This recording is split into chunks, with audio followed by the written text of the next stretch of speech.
Good morning from WKYT News. I'm Bill Bryant. We welcome you to Kentucky Newsmakers. Later, a perspective on this wild election year and the Kentucky connections to the national scene. That's later on. But first, Lexington Mayor Linda Gorton is here. The city is operating under its new $500 million budget after the council overrode some vetoes from the mayor.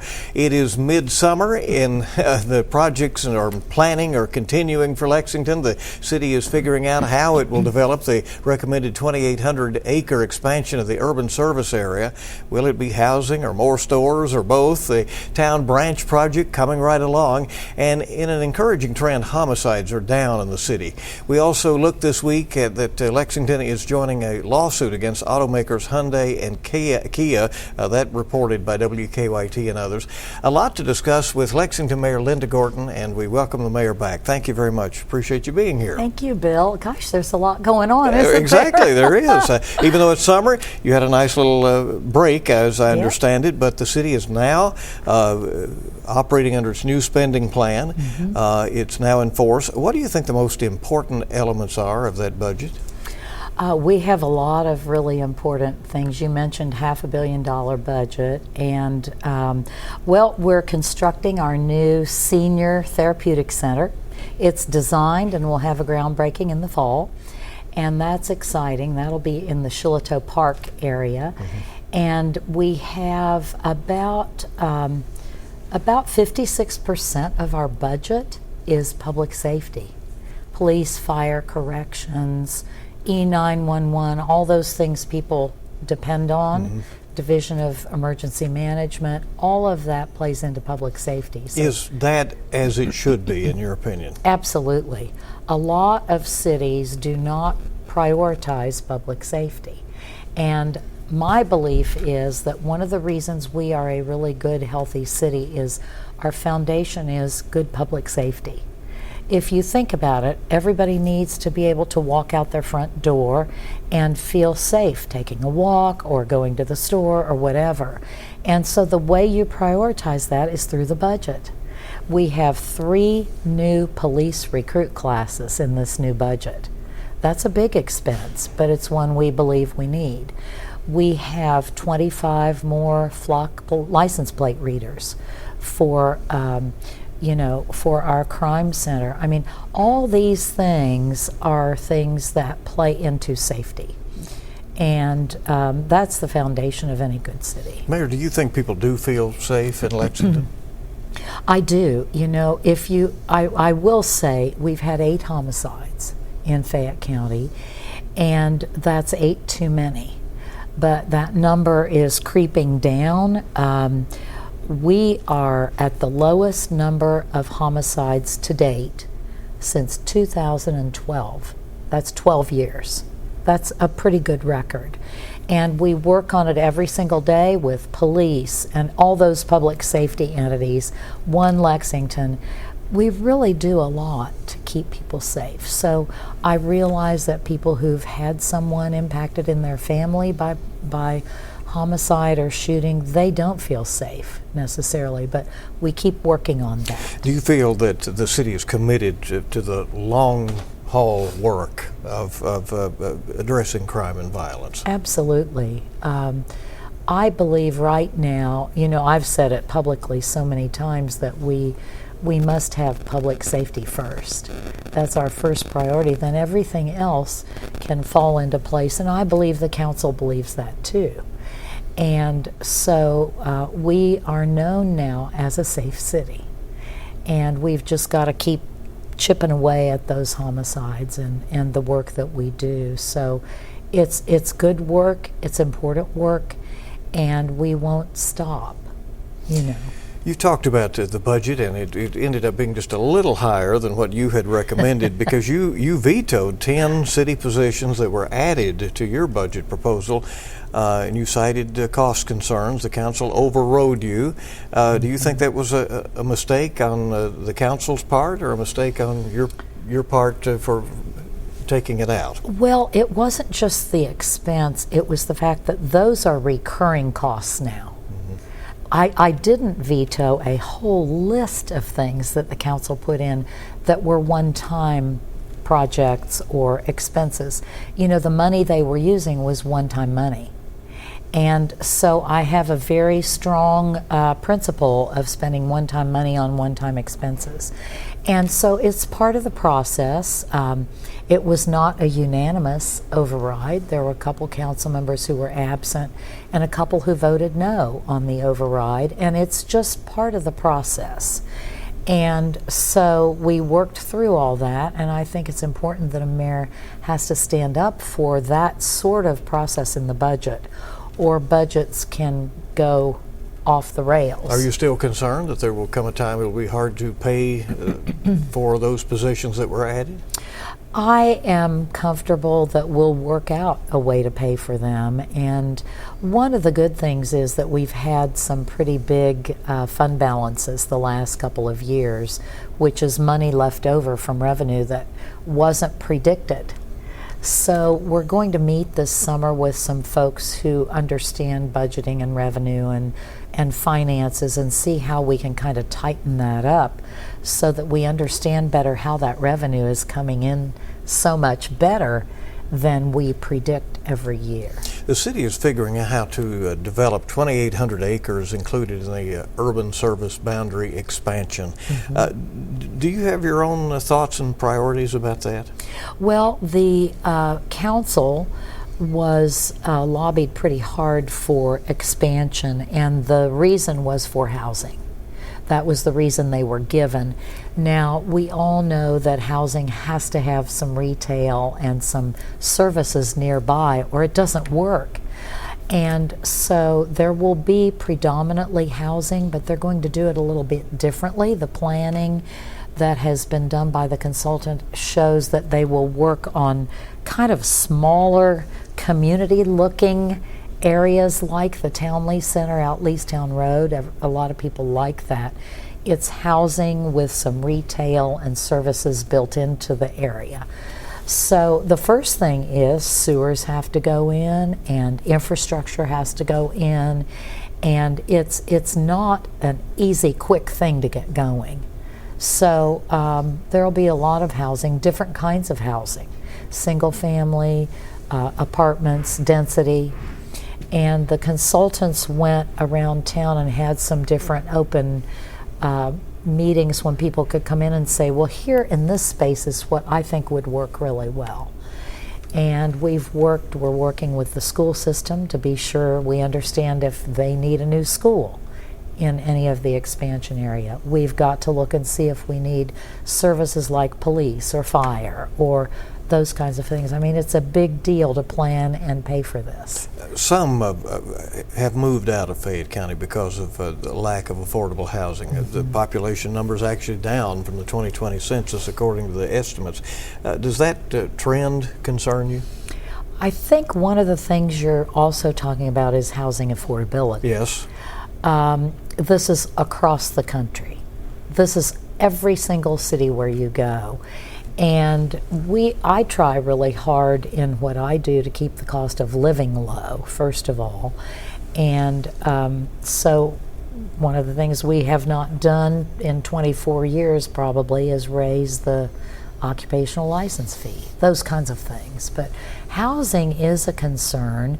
Now, we are a big enough city that we're like other bigger cities where people like to live in small communities around.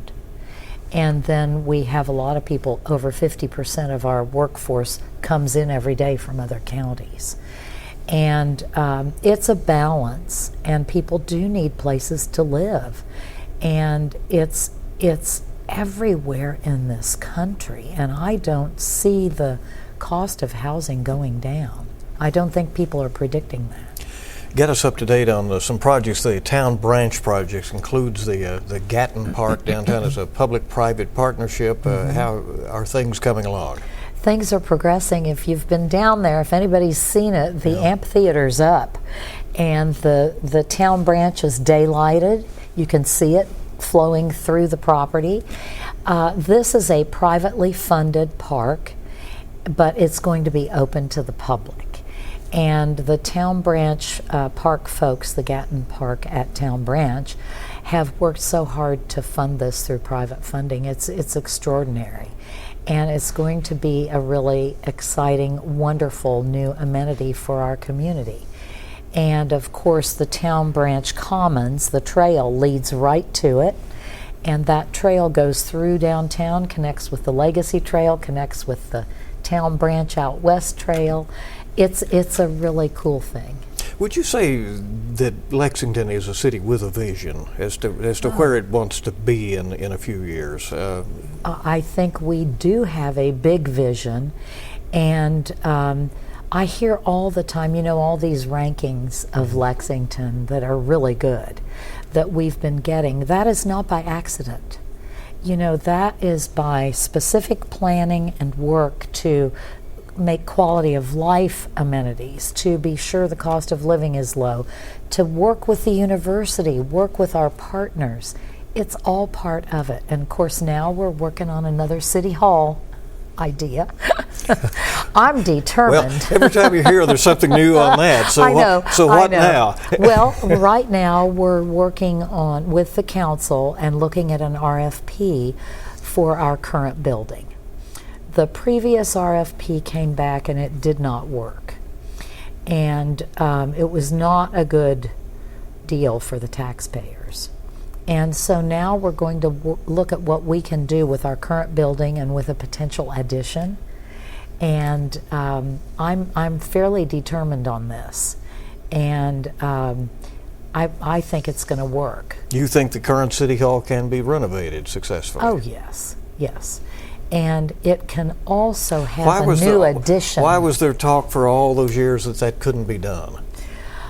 Well, it depends on who's doing the talking and what their thinking is. I have been working with someone in my office who manages some of these kinds of projects for us. She has shown me what other cities have done with buildings that look exactly like ours, to kind of bring them into the modern world. We can't, because it's a historic building, we can't tinker much with the outside of it, but we can tinker a little bit. And then my idea is this was built as a hotel. Let's go in there and renovate it. Keep some of the modern, make it modern, but keep some of the historic, like the lobby is important. The ballroom where my office is very important to keep the historic part, and tear down the condemned parking garage and build something on it. So we'll get there. Lexington's dealing with a pertussis outbreak, and it's back to school time. Fayette County has not had a health commissioner now for more than a year. Why is that such a difficult slot to fill? Well, it's interesting. Some folks get into it and decide they really don't want to do that.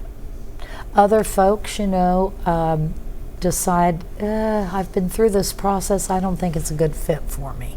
They've had several potential commissioners, and for one reason or another, they didn't work out.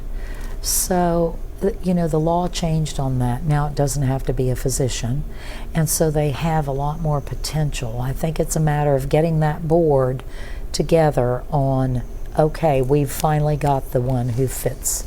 The city is suing automakers Kia and Hyundai for costs associated with vehicle thefts and the calls to the police regarding those car models. Mm-hmm. We are joining, in fact, we filed yesterday, this week, to join the federal lawsuit.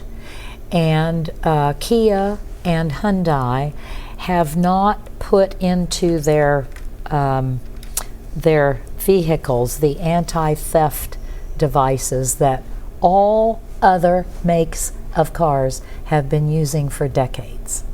And so they're easy to break into and steal. And our police and our public safety spend an inordinate amount of time on those stolen vehicles. And I think from December through the spring, 40% of the auto thefts here in Fayette County were either Kia or Hyundai. Now that's a big percentage. And the others are, others spread out. But this is important because we spend a lot of public safety time on this issue alone. and it's an identified problem across the country. Mayor, the 250th anniversary of Lexington is coming up, and the city has big plans to mark that occasion. Yes, in September of 2024, this year, we will have an unveiling of some of the really exciting things that are going to go on. All of next year, starting with this coming New Year's Eve, we'll have some really interesting, exciting events for everybody. Some of them are first time ever. Some of them are things we do, but we're going to really beef them up. And we're hoping that everyone will come out and enjoy some of these activities. In June of 2025, we're calling it Coming Home Month. And we are having activities for people who used to live here, who went to school here, whatever their connection is. We want everybody to come back. And the 250th Commission is working really hard on planning these events. We're working very closely with Visit Lex. And it's going to be a humdinger of a year. Take your vitamins. All right. Thank you very much for getting us up to date. I assume we are, right? That's what's going on? Yes. Appreciate you coming. Yeah, all right. Thank you very much. Lexington Mayor Linda Gorton. We'll be back in just a moment. We'll talk about the presidential election and Kentucky's connections, potentially and otherwise. We'll be back in a moment.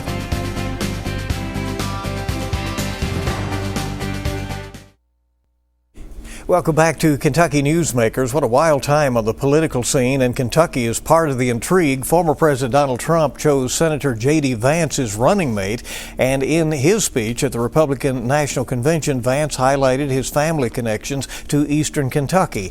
And then when President Biden dropped out and endorsed Vice President Kamala Harris to succeed him, Governor Andy Beshear's name was quickly in the mix about potentially becoming her running mate. Even the assassination attempt on former President Trump was investigated by a committee led by Kentucky Congressman James Comer. UK political science professor Dr. Stephen Voss has long taught politics and provided context to his students and many in the media, and we appreciate him being here with us today. Thanks for coming. Appreciate it very much.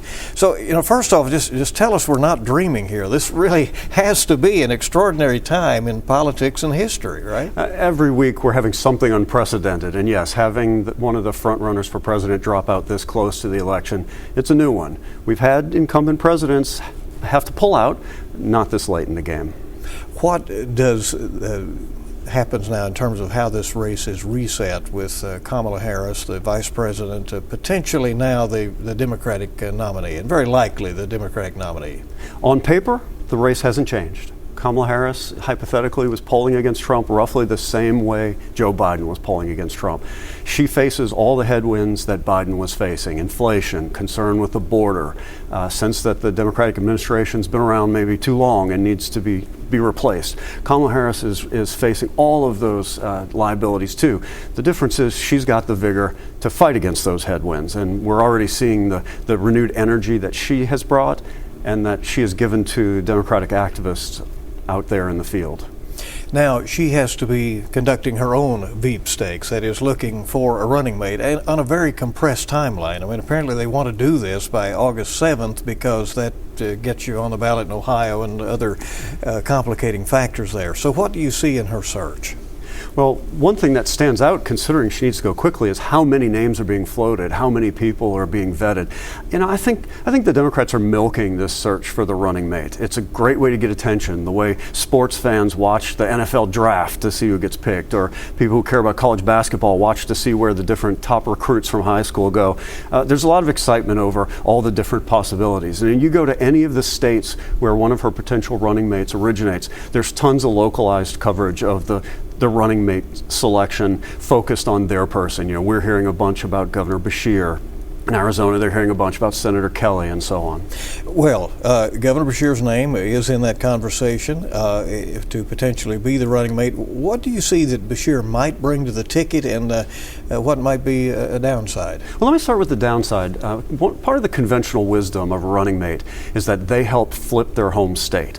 And so a lot of the people who are sort of picking the odds of who's likely to get the nod, they think Beshear doesn't have much of a chance because Kentucky is so heavily red, not likely to swing to the Democratic ticket, and we don't have as many electoral college votes. The problem is that's mostly a myth. That conventional wisdom isn't supported by much by way of evidence. The running mate does not really give much of a bump in their home state. And if the Harris camp is smart, they're not picking that vice presidential nominee based on how important their home state is. What matters is how the candidate amplifies, how the VP pick amplifies the presidential ticket's message, how it gets voters all across the country to reconceive of a Kamala Harris presidency. And Andy Beshear could help in a lot of communities that aren't in Kentucky. And in what way? What would he do on the campaign trail? You know, if you ask, what's the Beshear brand, and I don't just mean locally, I mean nationally, it's being a calm hand in a crisis. I mean, this traces back to the father who got us through the Great Recession, but you know, Andy took us through COVID, took us through flooding in eastern Kentucky, took us through the tornadoes in west Kentucky. He was a calm presence throughout. He's a crisis governor. Well, you may have noticed the country's got its own crises going on right now, and this might be the right time for that calmness. Now, I'm not sure the Democratic activists are looking for calm. With Donald Trump back in the ring for the third battle in a row, they want somebody who can go out fighting, somebody who can be mean. I don't think it's a coincidence that as Governor Beshear auditions for the VP pick, he's showing that biting tongue that we know he has from the governor's election. He's showing he's willing to go after J.D. Vance with memorable zingers. Let's talk a little bit about Republican VP candidate J.D. Vance, a senator from Ohio, but with eastern Kentucky roots, and he has leaned on his working class and Appalachian roots. He and Beshear have been tossing those zings at each other.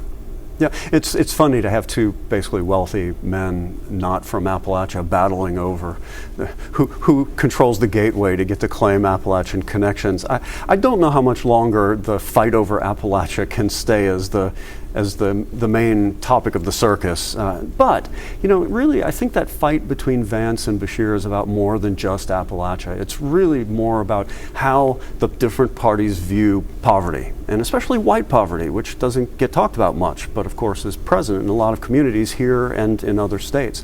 It's the classic fight between the Republicans. We help poor whites, among others, by having government get out of their way.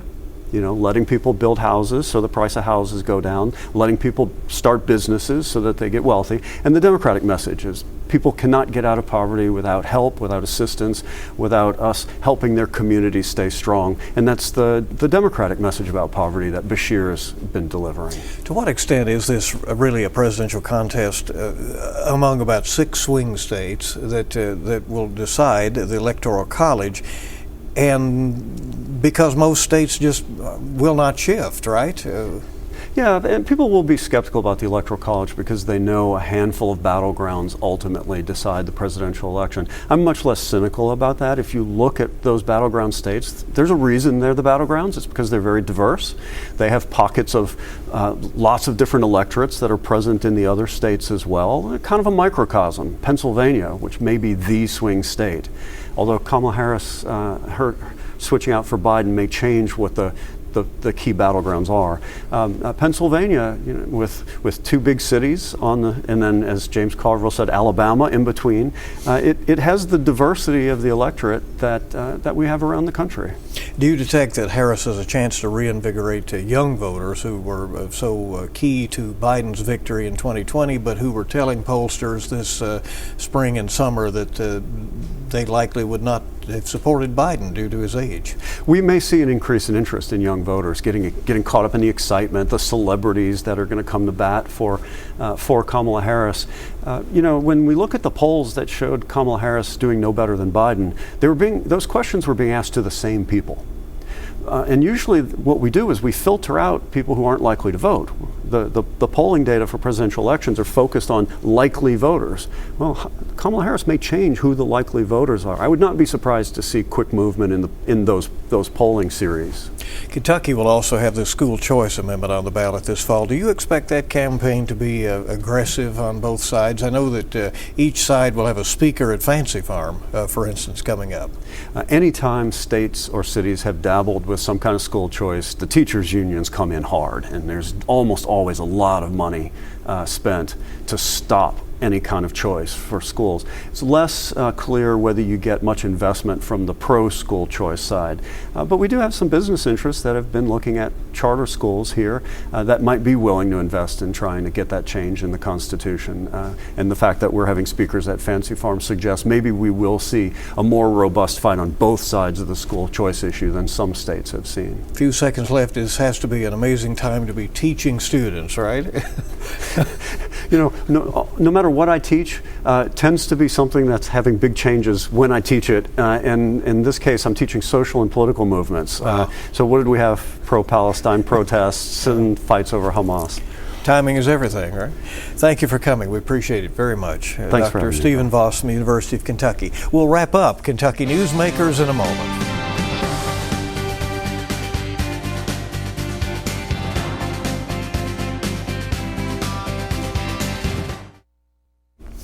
And before we go, a reminder to stay with WKYT News for complete coverage of Campaign 2024 on air on WKYT.com and on our WKYT News app. That is Kentucky Newsmakers for this week. Thank you so much for joining us, and you make it a good week ahead.